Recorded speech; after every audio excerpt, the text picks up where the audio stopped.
Knowing your students, no matter what their background, is obviously key, and it's really good practice.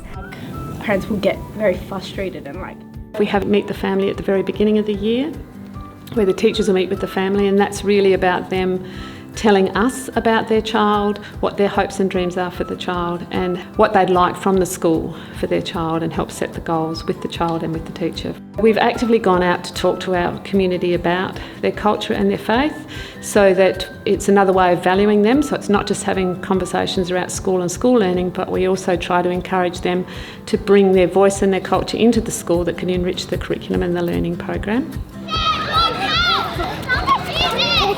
So communicating with the parents, it's more like just giving them a call and follow up how things are going with them, trying to build a relationship, parents, teacher, and student, so that we can have that relationship between everyone and understand how kids are going at home and at school. Hello. Hi. We communicate with parents in a variety of ways. So it's through emails, it's through letters going home, and even with letters going home, we also send home translated letters so parents can understand them if English is not their first language. Also through phone calls. If we're having harmony night, we're out there for the few weeks before, letting people know about. We have visuals, we have posters, we have pictures, we have ways of engaging the families to know about harmony night. Some of the teachers have apps such as Seesaw that they use to communicate with parents as well. So it's just, I think it's having that range of communication forms.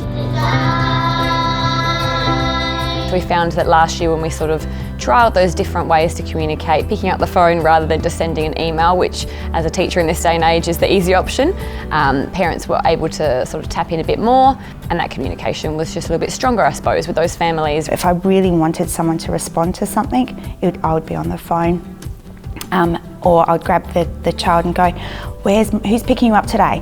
Mum's picking me up. Excellent. Where are you meeting Mum? In the car park. Great. What time are you finishing today? Normal time. Fantastic. And I'd walk out there with them.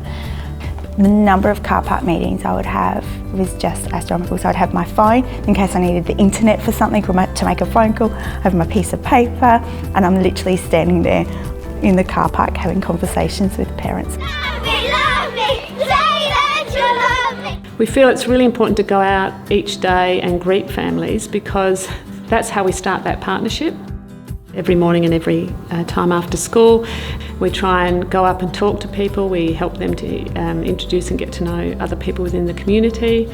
Quite a large percentage of our families don't have English as a first language, so we find we go up and we start talking to them and encourage them, and they all have just enough English to communicate, and then we help them to be confident in that, and then help them make connections with other people in the community. It actually sounded really good. Good job. Sometimes if you give a note to a student and if they didn't deliver, following that up, that helps to build up that relationship at home. If we've had a difficult time with a child, we ring weekly for the next few weeks with positive things, or Vicky and I go out and we make sure that we've noticed something that's been really positive for that child during the day. And we make sure we make the connection with that parent so that they're hearing the positive things as well. Yeah! If there is that doubt and we're not sure if calling home will have positive or negative impacts, it's probably important to look into that student a bit more and speak to somebody like an EAL liaison at the school and find out a little bit more about the background of that student and that situation. So it's always about, I suppose, seeking out information rather than making assumptions where possible. Knowing your students is key.